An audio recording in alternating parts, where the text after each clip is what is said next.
پوری کائنات کا بادشاہ ہے کیا اس کی حفاظت اس کے اوپر گراں ہے کہ وہ جھک جائے؟ لا، نہیں ولا یعودہ حفظہما، پوری کائنات کی حفاظت اس کے اوپر بھاری نہیں ہے. اور اس کے بعد اللہ کی دو صفتیں بڑی عجیب و غریب ہیں. دیکھو پہلے وَهُوَ الْعَلِيُّ الْعَظِيمُ، علی بالوزن فعیل صفت مشبہ ہے. اور صفت مشبہ کیا ہوتا ہے؟ الصفت المشبہۃ لازمۃ لا ينفک عنہا الموصوف. جی یہ صفت مشبہ جو ہوتی ہے موصوف سے کبھی جدا نہیں ہوتی. اس کا مطلب علو، علو کا مطلب ہوتا ہے اب اس سے اونچا کوئی نہ ہو. الذی یعلو ولا یعلی علیہ والعلی، علی کا مطلب کیا ہوتا ہے؟ الذی یعلو ولا یعلی علیہ، اتنا بلند ہو اس کے اوپر کوئی نہ ہو، سب اس کے نیچے ہو. اللہ فرما رہا ہے کہ جب میں علی ہوں، ساری چیزیں مجھ سے نیچے ہیں، تو اوپر والے کو چھوڑ کر کے نیچے والے سے مانگنا یہ تمہاری بیوقوفی نہیں تو کیا ہے؟ اللہ اکبر. آدمی ہمیشہ بڑے سے مانگتا ہے، نوکر سے نہیں مانگتا، مالک سے مانگتا ہے. جی نوکر تو جھکا ہوا ہے، تو اللہ علی ہے، بلند ہے، وہ عرش پر مستوی ہے. تو اللہ کا عرش عرش عظیم، جی، اور کائنات کی سب سے بڑی چیز ہے وہ، اس سے بڑی مخلوق کوئی نہیں ہے، ذہن میں رکھا جائے. اور فرشتے جو عرش کو اٹھائے ہوئے ہیں وہ اعظام الخلق ہیں، اتنی طاقتور اتنی عظیم مخلوق کوئی نہیں ہے. جی تو گویا کہ عرش سب سے بڑی چیز ہے کائنات میں، اس سے بڑی کوئی چیز نہیں ہے، عرش سے بڑی کوئی چیز نہیں. اور اس کے بعد جو مخلوق ہے جو اس کو اٹھائے ہوئے فرشتے وہ اعظام الخلق ہے، ان سے بڑی مخلوق کوئی نہیں ہے جو حملۃ العرش ہے. جی جی جی اللہ اکبر. تو علی کا مطلب ہوا جو بلند ہے، سب چیزیں اس کے سامنے جھکی ہوئی ہیں. دانت لہ الموجودات، پوری کائنات اس کے سامنے جھکی ہوئی ہے، وہ العلی. اور عظیم کا مطلب سمجھاتا ہوں. علی کا مطلب ہے بلند، برابر ہے. اب جو بلند ہوگا اس کے سامنے ساری چیزیں جھکی ہوئی ہوں گی نا، چھوٹی ہوں گی، ادنا ہوں گی، اعلیٰ کے سامنے ادنا. اسی وجہ سے سجدے میں ہم سے کہا گیا ہے کہ کیا کہا جائے؟ سبحان ربی الاعلی. جی جی میرے رب تیرے علو کی انتہا نہیں ہے اور میرے دونوں کی انتہا نہیں ہے. جی تیری بلندی کی انتہا نہیں اور میری پستی کی انتہا نہیں ہے. میرے رب سبحان ربی الاعلی. علی کے سامنے ہے جی العلی، اللہ کے سامنے ساری چیزیں جھکی ہوئی ہیں. دانت لہ الموجودات، پوری کائنات اس کے سامنے جھکی ہوئی. عظیم کا مطلب سمجھاتا ہوں، یہ سمجھنے کی ضرورت ہے. عظم کہتے ہیں ہڈی کو.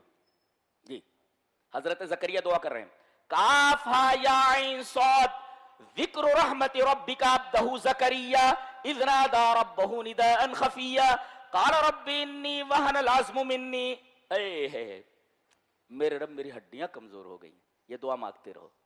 جو بوڑھے حضرات ہیں وہ اللہ سے دعا کرتے رہیں، میرے رب میری ہڈیاں کمزور ہو گئی ہیں. واشتعل الراس شیبا، میرے بال سفید ہو گئے ہیں. اللہ بڑی قدر کرتا اللہ تبارک و تعالیٰ اسی دعاؤں کی. آدمی اپنی کمزوری ظاہر کرے، میرے رب میں بہت کمزور ہوں. تو گویا کہ آپ اعلیٰ کے سامنے اپنی کمزوری ظاہر کر رہے ہیں. ایک معمولی آدمی کے سامنے اپنی کمزوری ظاہر کیجئے تو اس کو رحم آ جاتا ہے. آپ اعلیٰ کے سامنے اتنے ادنا بن جائیں، میری ہڈیاں کمزور ہو گئی. کیوں کہا ہڈیاں کمزور ہو گئی؟ اس لیے کہ ہڈی جو ہوتی ہے یہ مادہ ہوتی ہے اور گوشت صورت ہوتی ہے. جی اسی وجہ سے کہا گیا اللہ پہلے ہڈیوں کو بناتا ہے. فَكَسَوْنَ الْعِظَامَ لَحْمًا، ہم اسے گوشت کا لباس پہناتے ہیں.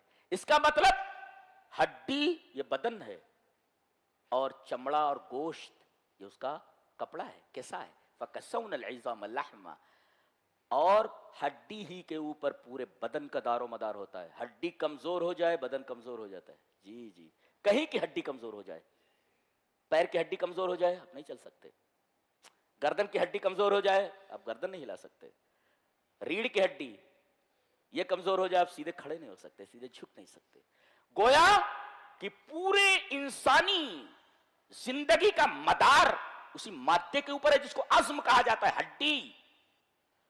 تو اب اسی سے عظیم ہے. عظیم مطلب یہ ہوا کہ عظیم وہ ہستی ہے المتفوق علی ما سواہ فی القوہ، طاقت میں جو اپنے ما سوا سے زیادہ ہو.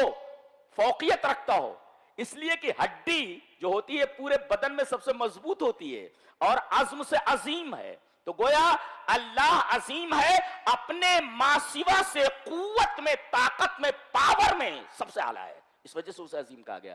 تو گویا کہ علی ہے، اس کے سامنے کائنات کی چیزیں جھکی ہوئی ہیں، اور عظیم ہے، سب اس کے سامنے کمزور ہیں، اس لیے کہ ہڈی کے سامنے ساری چیزیں کمزور ہوتی ہیں بدن کی طرح۔ سبحان اللہ و بحمدہ سبحان اللہ العظیم۔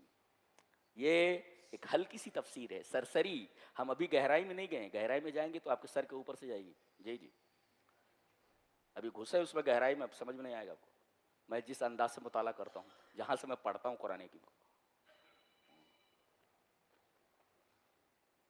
آگے بڑھیں۔ اللہ تبارک تعالیٰ فرماتا ہے ایمان والوں کا اللہ کارساز ہے، یخرجہم من الظلمات الی النور۔ قرآن حکیم میں جہاں ظلمت کا تذکرہ آتا ہے، تاریکی کا، وہاں جمع استعمال کرتا ہے۔ جی، یجمع الظلمات ویفرد النور، یجمع الظلمات ویفرد النور، ہمیشہ قرآن میں ظلمات کو، تاریکیوں کو جمع لاتا ہے، لیکن نور کو واحد لاتا ہے، سنگولر لاتا ہے، اندھیروں کو پلیورل اور نور کو، روشنی کو سنگولر۔ وائی؟ کیوں؟ اس لیے کہ نور کا مصدر، مصدر مانے نکلنے کی جگہ، نور کا مصدر صرف ایک ہی ہے، آسمان، وہاں سے نور آتا ہے۔ وَمَن لَّمْ يَجْعَلِ اللَّهُ لَهُ نُورًا فَمَا لَهُ مِن نُور، اللہ کسی کو نور آسمان سے نہ عطا کرے اسے نور نہیں ملتا ہے۔ جی، تو نور کا ایک ہی مصدر ہے، کیا؟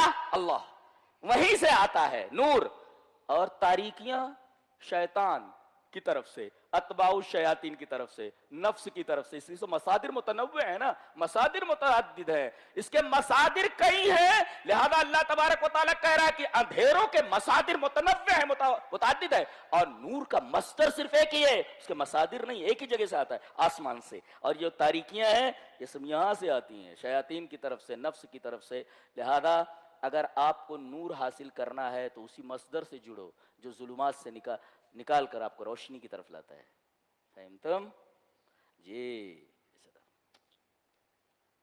اس کے بعد ابراہیم علیہ السلام کا اور نمرود کا مناظرہ دکھایا جا رہا ہے۔ الم تر الی الذی حاج ابراہیم۔ اچھا ایک بات یاد رکھو، مناظرے کا چیلنج کون دیتا ہے؟ ہمیشہ باطل پرست دیتا ہے، آؤ مناظرہ کر لو۔ دو تین باولے ایسے ہیں یہاں، ان کی اوقات بھی تو ہونا چاہیے بات کرنے کی، تو مناظرہ کر لو، اوقات بھی تو ہونی چاہیے۔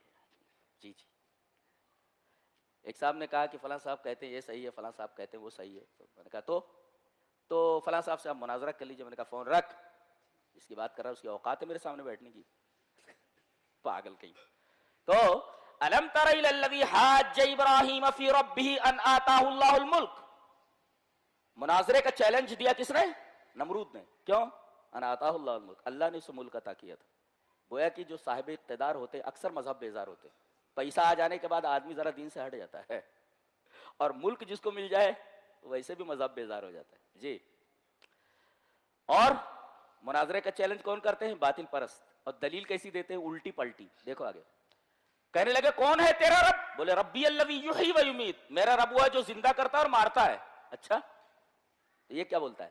انا احیی و امیت۔ دیکھ رہے ہیں آپ، دیکھ رہے ہیں اس نے جو دلیل دی ہے کتنی کمزور ہے۔ اللہ نے کیا کہا؟ حضرت ابراہیم علیہ السلام نے اللہ کے بارے میں کیا کہا؟ ربی الذی، میرا رب وہ ہے، الذی آیا مبتدا ہے نا، ربی مبتدا ہے، اور الذی یحیی و یمیت رب مضاف یا متکلم مضاف الیہ، مضاف اپنے مضاف الیہ سے مل کر مبتدا، الذی اسم موصول، یحیی فعل با فاعل، فعل اپنے فاعل سے مل کر جملہ فعلیہ خبریہ اور معطوف علیہ، وہ حرف عطف یمیت فعل، فعل اپنے فاعل سے مل کر جملہ فعلیہ خبریہ اور معطوف، معطوف علیہ اپنے معطوف سے مل کر صلہ، الذی اسم موصول کا، موصول اپنے صلہ سے مل کر خبر، مبتدا اپنی خبر سے مل کر جملہ اسم خبریہ ہو۔ یہ تو اور خطرناک ہے، یہ قرآن حکیم کو اس انداز سے سمجھنا۔ تو ربی الذی یحیی و یمیت، ربی یہ مبتدا ہے اور الذی یحیی و یمیت اس کی خبر ہے، اور جب مبتدا کی خبر صلہ موصول کے ساتھ آئے تو ھذا مفید للحصر، حصر کا فائدہ دیتا ہے، میرا رب ہی جلاتا اور مارتا ہے، یہ مطلب ہوا۔ اور یہ کیا بول رہا ہے؟ وہاں تو الذی لائے گا نا، یہ کہتا ہے انا احیی و امیت، الذی کہاں گیا؟ الذی کہاں گیا؟ الذی نہیں بول رہا ہے وہ۔ حضرت ابراہیم کیا بولے؟ ربی الذی یحیی و یمیت، مفید للحصر، اللہ ہی مارتا اور جلاتا ہے۔ یہ کیا بولتا ہے؟ انا احیی و امیت. کیا بولنا چاہیے تھا؟ انا الذی احیی و. کیا بولنا تھا اس کو جواب میں؟ دلیل دی حضرت ابراہیم نے ربی الذی یحیی و امیت، میرا رب ہی جلاتا اور مارتا. یہ بولتا انا احیی و امیت. تیرے دلیل میں تو ویسے سقم ہے، تیرے دلیل میں ویسے ویکنس ہے، کمزوری ہے. ایسا بولنا چاہیے تھا انا الذی یحیی و امیت. اور حماقت کیسی کرتا ہے وہ، دو آدمیوں کو بلاتا ہے، ایک کو قتل کر دیتا ہے، ایک کو چھوڑ دیتا ہے. جس کے بارے میں یہ تھا کہ اسے چھوڑ دیا جائے اسے قتل کر دیتا ہے، اور جس کو قتل کیا جانا تھا اسے چھوڑ دیتا ہے. کہتا انا وحی و امید. کتنی بیوقوفانہ دلیل ہے. اس کو کہتے اقتل و اترک لا وحی و امید. میں قتل کرتا ہوں اور چھوڑ دیتا ہوں، یہ ہے مطلب اس کا. میں قتل کرتا ہوں، مار دیا اس کو، اترک میں اس کو چھوڑ دیتا ہوں، یہ مطلب ہے.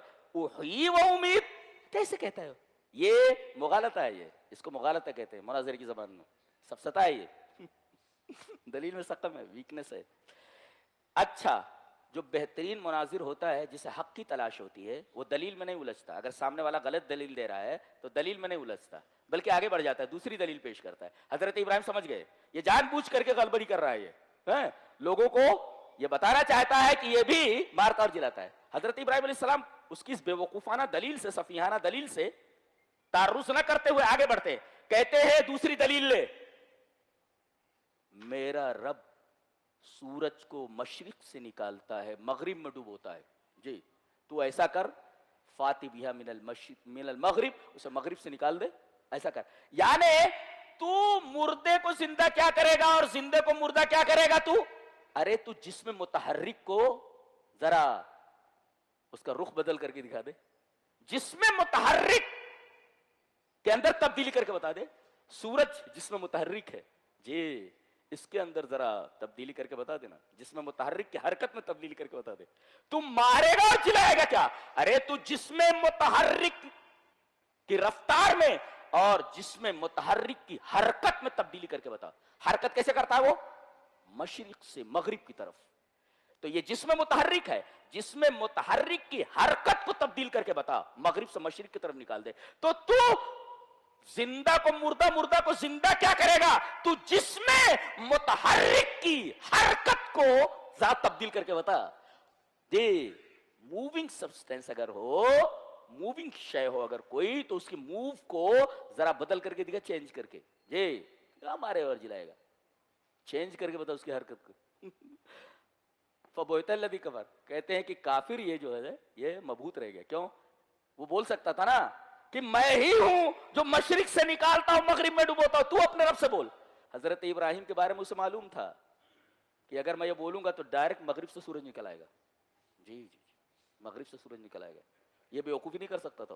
اور دوسرے اس سے بڑی عمر کے لوگ وہاں بیٹھے ہوئے تھے، وہ دیکھ رہے تھے پیدا نہیں ہوا تھا تب سے سورج مشرق سے نکلا ہے مغرب میں. جھوٹ بولتا ہے، جھٹا ہے، یہ کاذب ہے.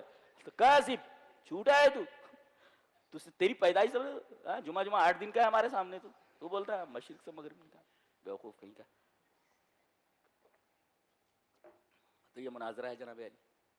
جی تو گویا کہ مناظرے کا چیلنج کون دیتا ہے؟ باطل پرست.